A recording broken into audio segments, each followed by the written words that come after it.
मंथन प्रज्ञाशोध scholarship परीक्षेमध्ये आपल्याला बुद्धिमत्ता या विषयामध्ये तुलना या घटकावर प्रश्न विचारले जातात। इयत्ता दुसरी तिसरी पासून पुढे याची थोडीशी काठिण्य पातळी वाढत जाते। तर आपण बेसिक पासून हे प्रश्न अगदी सोप्या पद्धतीने कसे सोडवायचे पाहूया।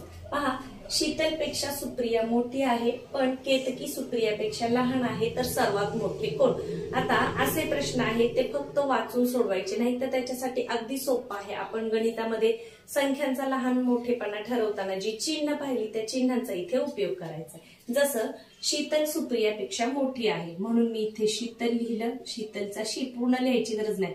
सुप्रियापेक्षा मोठी आहे, पहा शीतल सुप्रियापेक्षा मोठी आहे म्हणून मोठ्याची खूण आपण कुठे केली? या बाजूला। पुढे वाचा, पण केतकी सुप्रियापेक्षा लहान आहे, केतकी लहान आहे म्हणून आपण या बाजूला खूण करून काय करणार? इथे केतकीचा के लिहिला, तर सर्वात मोठे कोण? पहा तुम्हाला लगेच मिळालं, सर्वात मोठं कोण आहे? शीतल आहे। आता बरेच विद्यार्थी काय करतात, हे तोंडी वाचून तोंडी सोडवण्याचा प्रयत्न करतात, पण कधी कधी त्याच्यामध्ये तुमची चूक होऊ शकते। म्हणून या पद्धतीने जी आपण संख्यांचा लहान मोठेपणा ठरवण्यासाठी ज्या खुणांचा वापर करतो त्या खुणांचा वापर करून हे प्रश्न अतिशय सोप्या पद्धतीने आपण सोडवू शकतो।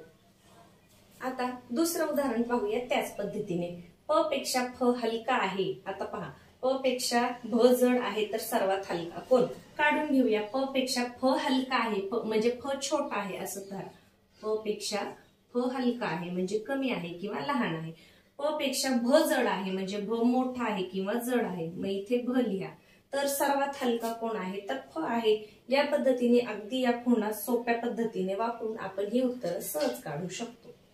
पुढचं उदाहरण पहा, गणेश विशालपेक्षा मोठा आहे। काढून घ्या। गणेश विशालपेक्षा मोठा आहे म्हणून गणेश इथे लिहा, विशालपेक्षा मोठा आहे म्हणून विशाल मी इकडच्या बाजूला लिहिला कमीच्या। गणेश राहुलपेक्षा लहान आहे। पहा, हा कोणापेक्षा लहान आहे? तर राहुलपेक्षा लहान आहे। इथं पूर्ण नावं लिहित बसायची नाही, म्हणजे आपले त्याच्यामध्ये वेळ जातो म्हणून। यानंतर किशोर राहुलपेक्षा मोठा आहे। आता राहुलपेक्षा मोठा कोण आहे? तर किशोर आहे। पहा किती सोपं झालं। अशा पद्धतीने 4 व्यक्ती येऊ द्या, 5 व्यक्ती येऊ द्या, 6 व्यक्ती येऊ द्या, तरी सुद्धा तुम्हाला हे अगदी सहज सोडवता येतं। पहा, गणेश विशालपेक्षा मोठा आहे म्हणून विशाल इकडे लिहिला, गणेश राहुलपेक्षा लहान आहे म्हणून राहुल त्याच्या अगोदर लिहिला, आणि किशोर राहुलपेक्षा मोठा आहे म्हणून किशोर कुठे येणार आहे? पहिल्या नंबरला येणार आहे। तर त्या चौघातील सर्वात लहान कोण? किती सोपं आहे। सर्वात लहान कोण आहे? वी म्हणजे विशाल। यानंतर पुढे पहा, आता 5 प्राण्यांच्या धावण्याच्या शर्यतीत। आता इथे खाली जागा आहे म्हणून मी या बाजूलाच ते तुम्हाला सोडून दाखवते। पहा, 5 प्राण्यांच्या धावण्याच्या शर्यतीत हत्तीच्या मागे वाघ पळत होता। आता पहा, हत्तीच्या मागे कोण आहे? वाघ आहे म्हणून मी इथे हत्ती लिहिले, मागे कोण आहे? वाघ आहे। सशाच्या पुढे घोडा पळत होता। आता आपल्याला ससा नेमकी इकडं का इकडं माहित नाही, मग पुढचं वाक्य वाचा। हत्ती आणि ससा यांच्यामध्ये उंट पळत होता। हत्ती आणि ससा यांच्यामध्ये उंट पळत होता म्हणजे उंट आपल्याला इथं करावा लागणार आहे, त्यापेक्षा जोरात ससा करावा लागणार आहे। आणि मग सशाच्या पुढे कोण आहे? सशाच्या पुढे घोडा पळत होता म्हणजे घोडा आपल्याला 1 नंबरला ठेवावा लागणार आहे। तर पहा, घोडा, ससा, उंट, हत्ती, वाघ। या कसं केलं आपण? हत्तीच्या मागे वाघ पळत होता, हत्ती आणि वाघ काढून घेतले। यानंतर सशाच्या पुढे घोडा पळत होता, पण ससा इकडे की इकडे आपल्याला माहित नाही म्हणून आपण पुढचं वाचून घेतलं काय, की ससा आणि हत्ती यांच्यामध्ये उंट पळत होता म्हणजे हत्तीच्या या बाजूला उंट असणार आहे, त्याच्या पुढे ससा आणि सशाच्या पुढे कोण आहे? घोडा। तर सर्वात शेवटी कोण पळत होते? तर सर्वात शेवटी कोण पळत होते? वाघ पळत होता।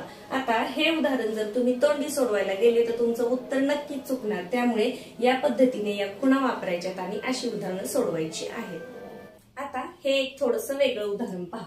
नरेशकडे 34 खेळणी आहेत, नरेशपेक्षा गणपतकडे 6 खेळणी कमी आहेत, महेशकडे गणपतपेक्षा 9 खेळणी जास्त आहेत, तर सर्वात जास्त खेळणी कोणाकडे आहेत? पहा, नरेश लिहून घ्या। नरेशकडे किती आहेत? 34 आहेत।